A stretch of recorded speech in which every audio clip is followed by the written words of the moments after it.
Even now, says the Lord, return to me with your whole heart, for I am gracious and merciful.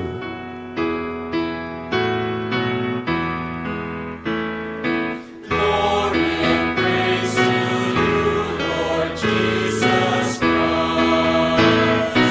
Glory and praise to you, Lord Jesus Christ. The Lord be with you. And with your spirit. A reading from the Holy Gospel according to St. John. Glory to you, O Lord. Jesus went to the Mount of Olives, but early in the morning he arrived again in the temple area, and all the people started coming to him.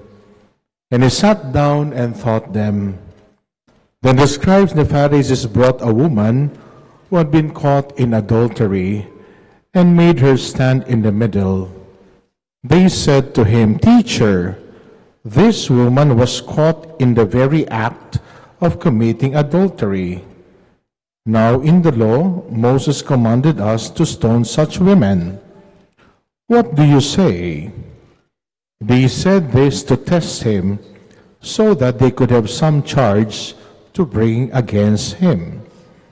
Jesus bent down and began to write on the ground with his finger. But when they continued asking him, he straightened up and said to them, "Let the one among you who is without sin be the first to throw a stone at her." Again he bent down and wrote on the ground. And in response they went away one by one, beginning with the elders.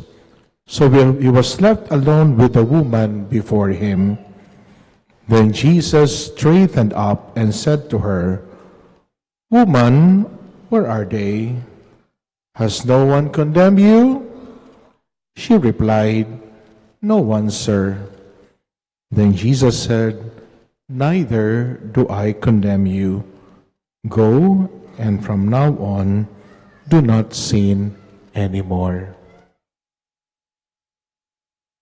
The Gospel of the Lord. Praise to you, Lord Jesus Christ. Sumainyo ang kapayapaan. Palakpakan natin si Lord ng malakas.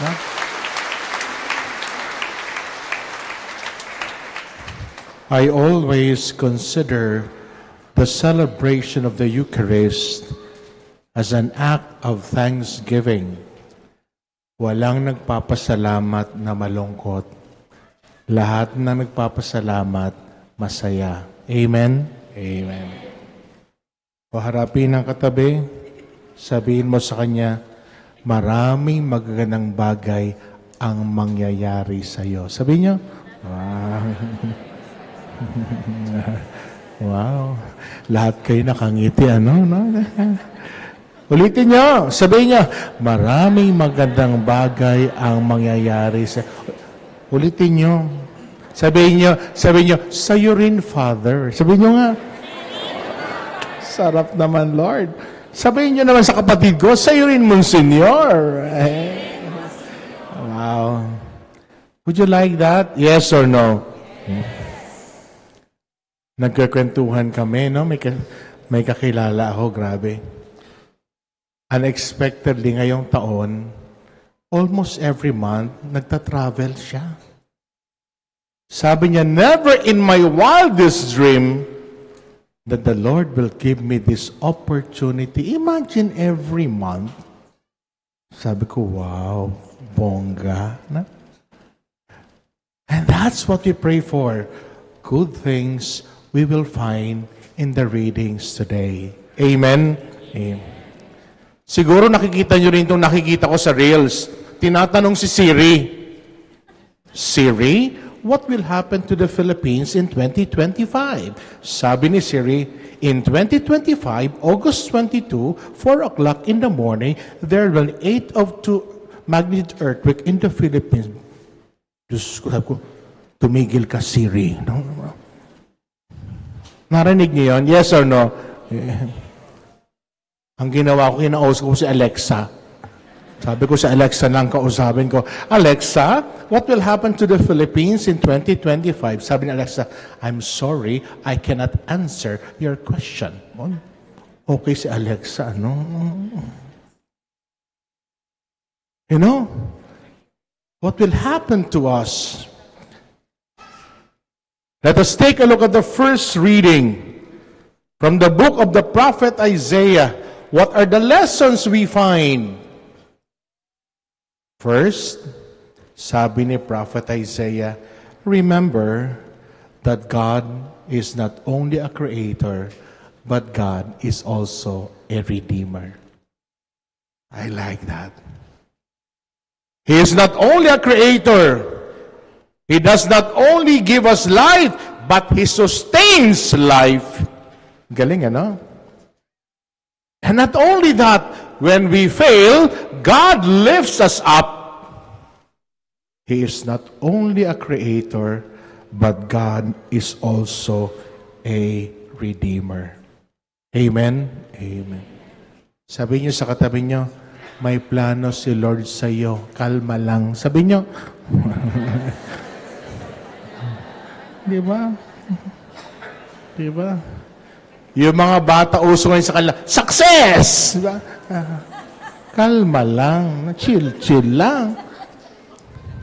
Alam nyo kahapon, well, nakailan ba akong graduation?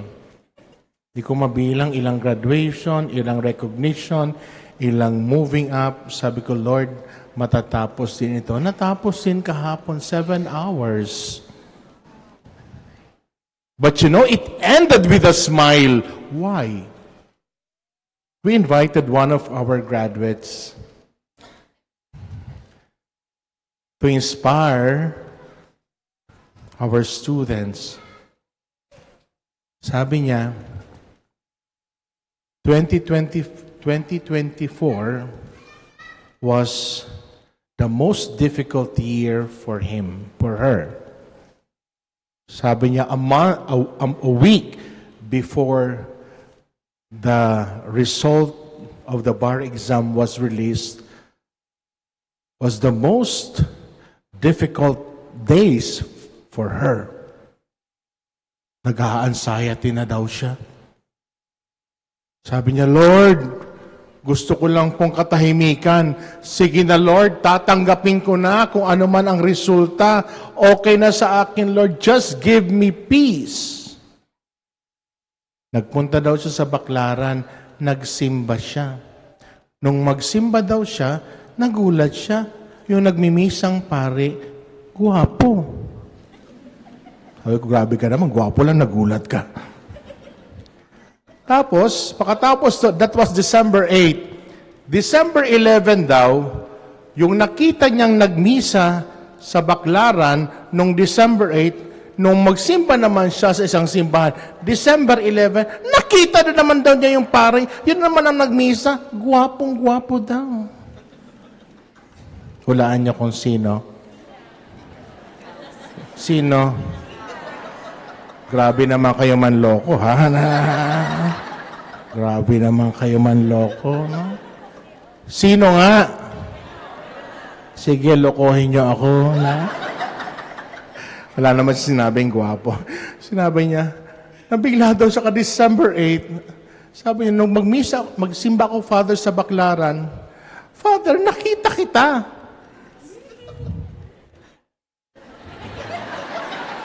Pwede bang patapusin niyo muna ako? Tanggap ko naman na hindi ako gwapo, no? Mas gwapo ang kuya ko, na... Tapos daw, nung magsimpa naman siya December 11, sa isang simbahan, ako na naman daw nakita niya. Sabi niya, Lord, bakit palagi kong nakikita ang aking school director? Sabi niya, Lord, baka may mensahe ka. December 13, lumabas daw yung bar exam result. Pasado siya. Taikuan. Tuwang-tuwa siya.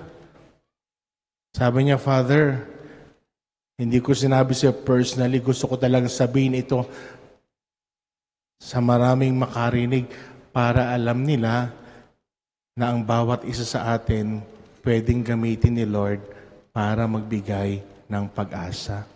Amen? Tingnan niyo ang katabi niyo kung dala-dala niyang pag-asa. Parang lungkot ang dala-dala.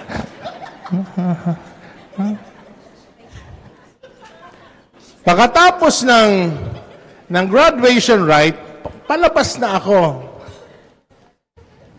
Yung mga bata, picture. Sabi ko, picture kayo, hindi niya mapapadevelop yan. Buburahin nyo lang naman. No? Parang kayo ng picture, pagkatapos i-delete, di ba? Sabi ng isang bata, Father, can I tell you something? Sabi ko, what is it? Alam mo, Father, I took the exam at PLM. Taga Manila kasi kami. And you know, Father, yung course na gusto ko, hindi ako nakapasa. So, Father, I wrote a letter for reconsideration. Yung pa naman, Father, ang gusto ko. Alam mo, Father, habang nagsusulat ako ng letter of recommendation, nanonood ako, Father, ng Reels. Sabi ko, ano kung nanonood ka ng Reels? Dumaan, Father, yung mukha mo. Sabi ko, ano naman, kung dumaan yung mukha ko doon. May mga kaibigan kasi ako na ginagamit yung homily for Reels na. Yung iba natutuwa, yung iba binabash ako, okay lang. At Father, tanda ko, Father, yung sinabi mo, Father, yung kwento mo, Father, na mag-asawa, Father, na matagal lang di nagkakaanak, Father, nagkaanak, Father. Sabi ko, Lord, ako rin. Sabi ko, magkakaanak ka, bata ka pa. Hindi, Father.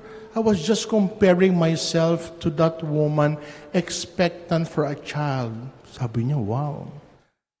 I was also, Father, expectant that the Lord will give in to my request that I will be reconsidered for the course I really wanted to take up in college. Sabi niya, Lord, bahala na po kayo. The following day, he received an email from PLM. Your request is granted. See? May plano si Lord. Sabihin nyo nga sa katabi nyo, may plano si Lord sa akin. Sabihin nyo, sa'yo mukhang wala. No? Naniniwala ba kayo doon na may plano si Lord sa bawat isa sa atin? Yes or no? Yes. Galing. Mga batang ito, mga kaibigan ko, ha? Nakikita ko magiging pari ka. Okay lang? Okay lang? Okay, nakabahan ka? Yung nanay at tatay, i-video nyo ito. Ha? After 20 years, tabihin yung mali ang sinabi ko. Ha? Mabibigla ka talaga, no? Kung minsan akala mo ang gulo-gulo ng buhay mo dahil kagagawan mo. Tapos, bigla mong sabihin, Lord, hindi ko na kaya! Tapos, sa isang ilap lang, nagiging maayos. Because God is not only a creator, God is also a redeemer. Amen? In our first reading, what do you find? Sabi ni Prophet Isaiah, see, I am doing something new. Galing. Sabi niyo, I am doing something new. Sabi niyo, ang ganda na. Anong ibig sabihin nito? God was instructing us not to dwell in the past, but to look for new things that He is doing in the present. Yung iba sa atin, palaging iniisip yung mga nangyari, tapos na yon. Sabi nyo nga sa katabi nyo, tapos na yon. Sabi nyo, yung iba sa inyo mangungumpisal, ha? Alam nyo, sa kumpisal, pag nakumpisal mo na, tapos na yon. Yung iba sa inyo, inuulit-ulit eh. Father, nakumpisal ko na po ito, pero gusto ko pong ulitin. Huwag mo lang ulitin. Except kung ginawa mo uli. Iba yon. You know, sometimes we cannot let go of the past. That is why we cannot move forward. Amen? Sabihin nyo nga sa katabi nyo, move on ka na. Sabihin nyo.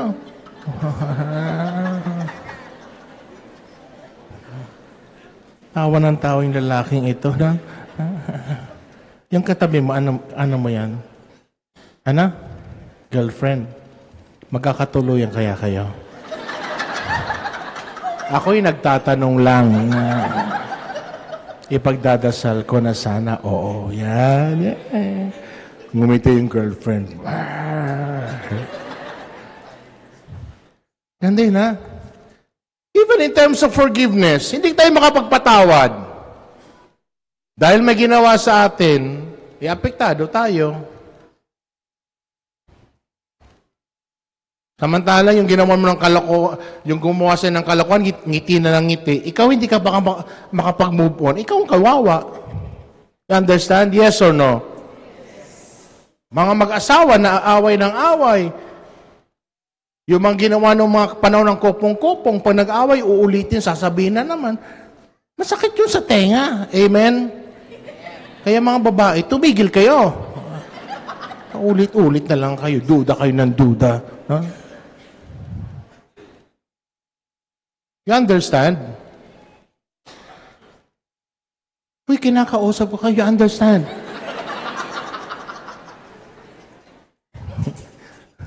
Kasi yung sungit-sungit ni Father. See, I am doing something new. Ang ganda to, no? God is instructing us, stop dwelling on the past. Move forward and see the good things God is doing to you. See the blessings that God is now pouring on you. Let go of those pains. Forget all those scars. Those scars are beautiful reminders of the goodness of the Lord. Amen? Ang galing ng bata. Kala mo naintindihan niya. Talaga, ha? Love you. Yay. Kaibigan ko to. Long time no see. Ngayon ka lang nagpunta dito. I love you. Walang sagot. Wow. Kakatawa naman. So what must we do? We go to the second reading. The letter of Paul to the Philippians. Tatlong bagay daw, sabi ni San Pablo, ang mahalagang gawin natin. Makilala ang Diyos, to know Him. Maranasan ang kanyang muling pagkabuhay, to experience the power of His resurrection, at pangatlo, to share in His suffering. Una, to know Him. Sabi ni San Pablo, lahat walang kabuluhan kung hindi natin kilala si Jesus. Lahat walang kabuluhan. Pero sabi ni San Pablo, pag nakilala mo si Jesus, walang kulang, lahat nandyan. And anong ibig sabihin ni San Pablo to know God? To know God means to know Him intellectually, personally, and relationally. Hindi pwedeng kilala mo lang si Jesus. Sino si Jesus? Second person of the Blessed Trinity. Sino siya? Redeemer. Sino siya? That's intellectual. More deeper than that is personal. Sino siya? Siya po yung kaibigan ko na hindi ako iniiwan. Siya po yung kaibigan ko na maaasahan. Napagtanto ko, iwanan naman ako ng lahat, hindi niya ako iiwan. Hindi ko po siya ipagpapalit. Personal. Relational. That's what Paul is saying. To know Him intellectually, personally, and it has to be relational. Napansin nyo, yung mga kakilala nyo na talagang tunay na kaibigan nyo, kahit hindi kayo magkita, pag nagkita kayo, parang wala lang pinagkaiba. Amen? Pero yung mga kaibigan lang, yung mga pakaway-kaway lang, di ba? Wala ka diyang maaasahan. Mga papogi lang yan. Maalala ka lang yan dahil mahingiin na pabor.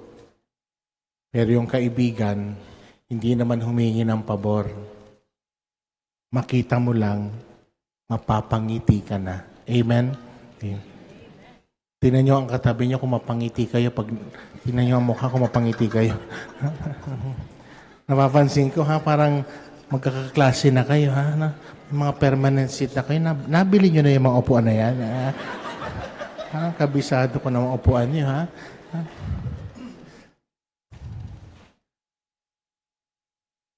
Ngayong hapon, pagdating ko, nakita ko ang kapatid ko nandoon. Umupo lang ako, hindi naman kami nag-usap. I look at him, he look at me. We look at each other. Kasi sa may relasyon, hindi kinakailangan ng salita. Sa mga nagmamahalan, hindi kailangan ang salita. Amen? Parang alam na alam mo. Mga nganak ka na, ingat ka, katawa ng tawa. Diba? I look at you, he look at me. God really is good. Kaya nga, I really invite you, take time bago matulog, tumahimik. Say, my Lord, ang init. Katawa naman to. Mainit naman talaga, di ba? At iinit pa daw. Yung nanay ko nag-text sa akin. Sabi niya, bakit nakikita ko ang mga picture mo? Ang pangit-pangit mo. Sabi sa akin ng nanay ko. Sabi niya, hindi ka katulad ni Monsignor. Ang ganda-ganda niyang skin niya. Sabi sa akin. Sabi ko, Mama, kung makapangit ka naman. Kanino pa ako nagmana? Pero kahapon, iba ang text niya sa akin, Monsignor. Sabi niya sa akin, pwede mag-video call? Sabi ko, Ma'am, bakit? Sabi niya, ang ganda-ganda ng skin mo. Namumula ka. Sabi niya sa akin, ay kung Mama, mainit talaga sa Manila. Pag naiinit, kaling ka sa lamig, init. Pinag-uusapan pa ngayon, gera. Pinag-uusapan pa ngayon, lindol. Parang araw-araw may lindol, Myanmar. Ano pa? Merong lately. Saan? Thailand. Meron pa. Parang umiikot Saan? Batangas meron, talaga. Anong country yan? Galing, galing batang to, Pwede na maging reporter. Kaibigan. Totoo, nakakatakot, Sabi ng nanay ko. Ganito ang gawin mo bago ka matulog, Sabi niya, siguraduhin mo na pag lumindol, alam mo ang gagawin mo. Si Mama naman. Sabi niya, ang gawin mo ganito. Pag lumindol, lumabas sa agad ng building. Sabi ko, Mama, paglabas ko, building din makikita ko, maguguho rin yun. Sabi niya, basta lumabas ka. Mama, hindi na ako lalabas. Pag 8 pa sabi ko, Lord, bahala na po kayo. Kahit anong paghahanda, pag anong kalakas, di ba? I'm not saying that we should not prepare. But the best preparation for us, let's all pray. Let's all pray. Let's not forget God. Kaya nga, to know God invites us to a transformative relationship. Galing. Sabi niyo, transformative relationship. Sabi niyo, transformative relationship. Hindi mo lang kilala ang Diyos, bagos itong Diyos na ito ay pinaniniwalaan mo at ang pagtitiwala mo sa Kanya 100%. Pangalawa, to experience the power of resurrection. Sino sa inyo ang gusto muling mabuhay. Mali ang Tagalog ko. Mabuhay muli. Sino sa inyo ang gustong mabuhay muli? Pumalakpak ng malakas. Kakatuwa, ano, no? O harapin ang katabi, sabi mo, mamatay ka muna. Di ba ganun dapat yon? You want to experience healing? Magkakasakit ka. But it becomes a sweet experience because you know God healed you. Wala namang parte naman ng buhay yan. May pain, di ba? Sino sa inyo ang gusto na pagkapanganak nyo, yung anak nyo malaki na agad, graduate na agad? Iyon gusto nyo? Gusto nyo? One day pa lang, college na. Diba? Hindi naman yun. Proseso. One step at a time. No? That reminds us that resurrection now is the source of our strength and hope. It is inviting us to experience victory over sin and death. Ang tawag dito, transformed lives. Yung una, transformative relationship. Pangalawa, transformed lives. Anong ibig sabihin nito? Yes, we experience pain, but we don't go through it all the time. Matatapos yon. Health problems, matatapos yan. Financial problems, matatapos yan. Relational problems, matatapos yon. Pagpapaaral nyo sa anak nyo, matatapos. Lalo na kung ayaw na mag-aral, tapos agad. Diba? Matatapos yon. Transform lives. At pangatlo, sharing in the suffering of Jesus. Hindi pwede na gusto mo makasama si Jesus sa muling pagkabuhay, hindi ka naman sasama sa Kanya sa mga sakripisyo. Kasama yon. Huh? My brothers and sisters, as we celebrate this Mass, we know that great things are on the way for all of us. Ang dami pa ang Diyos na ipapakita at gagawin sa atin. Let's move forward. Let's see the present moment and see all His blessings and experience a transformative relationship, a transformed lives, alive always identified with Jesus. Amen. Saint Charbel, pray for us. I believe in God, The Father Almighty,